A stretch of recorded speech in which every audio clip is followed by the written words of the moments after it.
Le FC Blessing de Lualaba n'ira pas au play-off de la Ligue nationale de football. Le TP Mazembe Englebert se fait respecter ici dans son entre la Kamalondo 4-0. Score à l'arrivée. Pourtant, dans cette première mi-temps, les Bénis imposent de la résistance au TP Mazembe Englebert qui ne trouve pas la faille, mais c'est en seconde période que tout va dérouler. C'est d'abord cette formation de Blessing qui a la première grosse occasion de cette partie. Mbouy Wambouy ne s'est pas ramené ce ballon au fond alors que le centre était parfait. La frappe. L'homme à tout faire ces derniers temps au TP Mazembe Englebert s'appelle Ousseini Badamassi, celui qui va tout simplement ouvrir le score. La tête est magnifique sur le centre de Basile Konga. Le TP Englebert mène par 1-0. La tête. Allez, l'ouverture du score. L'ouverture du score. Il n'y a pas un sans deux à la Kamalondo. Les efforts justement des Fofana vont faire mal à la défense de cette formation de Blessing.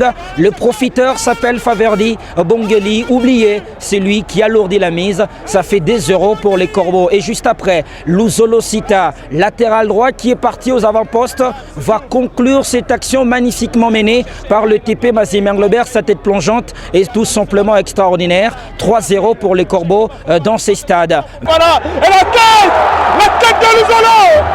La tête de Luzolo.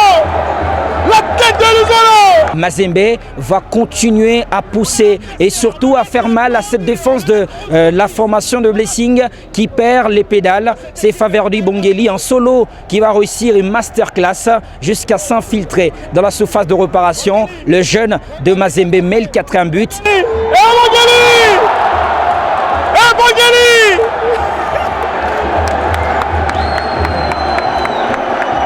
Mazembe va l'emporter par 4-0 et aujourd'hui prendre la première position du classement avec 53 points en attendant son dernier match contre la formation de Sangabalende.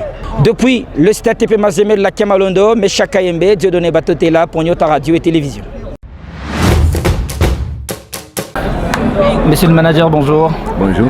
Mazembe s'impose par 4-0, vous finissez presque votre phase aller, votre phase classique, leader de la zone centre-sud. Satisfaction complète? Bon, satisfaction oui, complète non, parce qu'on a toujours du chemin à parcourir, mais ça fait quand même une bonne satisfaction parce qu'on nous a fait voir de toutes les couleurs avec une équipe de Blessing qui était à la hauteur de tous les espoirs de nos adversaires, mais à l'arrivée, rien ne s'est passé. Quand on regarde votre manière de jouer, qu'est-ce qui vous satisfait aujourd'hui? Bon, marquer 4 buts en 45 minutes, ce n'est pas une mince affaire, hein. Mais il y a encore beaucoup de travail à faire et nous devons vraiment nous mettre au travail pour arriver à livrer une bonne partie de play-off. Dernière question, vous finissez une phase classique en aller-retour, vous n'avez pas battu l'adversaire direct qui est Lupopo. La phase de play-off, vous promettez l'enfer?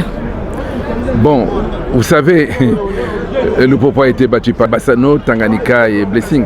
Bon, bref. Lupopo a eu quand même des adversaires. Je me rappelle, nous, bon, à la manche allée, c'est parce qu'il y a eu un autobus, donc un but contre notre propre camp. Et ce n'est pas l'adversaire le plus coriace. Mais une chose est sûre, que dans l'autre camp aussi, et que maintenant nous amorçons une phase très compliquée. Nous allons voir comment on peut aller. Alors ne vous laissez pas tromper par les apparences. Je donne le cas de l'adversaire du jour. Blessing, en 2-3 matchs, est monté très haut. Donc, à partir de leur 20e match, il joue contre le Popo, il gagne 2-0. 21e match, il joue contre Tanganyika, il gagne 3-2 et on dit tout de suite, non voilà, Blessing va opposer une résistance farouche à l'équipe de Mazembe. J'ai fait quelques statistiques. Avant les 2 derniers matchs contre Tanganyika et contre Lupopo, Blessing avait joué 19 matchs et sur les 19 matchs, il avait marqué 17 buts, soit une moyenne de 0,8 buts par match. Donc il faut à Blessing 3 matchs pour marquer 2 buts de 1. Mais curieusement, dans les matchs qui suivent, contre Lupopo, il marque 2 buts. Lupopo a un penalty, on envoie ça dans le décor et tout le monde applaudit. Et contre Tanganyika, il marque 3 buts, dont 2 marqués à l'espace de 6 minutes, à la 8e et à la 14e minute. Et tout le monde applaudit. Moi, j'ai dit, il y a quelque chose qui ne va pas. Et comme si cela ne suffisait pas, on obtient le report, on obtient même qu'on fasse venir les arbitres de Kinshasa. Malgré les inondations de Kinshasa, ils sont arrivés. Nous, on s'est dit, mais mon Dieu, cette force de Blessing vient d'où? Bon, nous allons opposer une résistance sur le terrain. Et voilà ce qui nous a vraiment motivés à aller de l'avant. Bon, maintenant, là, nous avons un voyage à Mbuji-Mayi et nous allons faire un très bon résultat là-bas pour vraiment garder notre première place. De toutes les façons, plus personne ne peut nous prendre la première place. Donc Mazembe ira en Mbuji-Mayi. Ah oui, on ira en Mbuji-Mayi, je vous le confirme.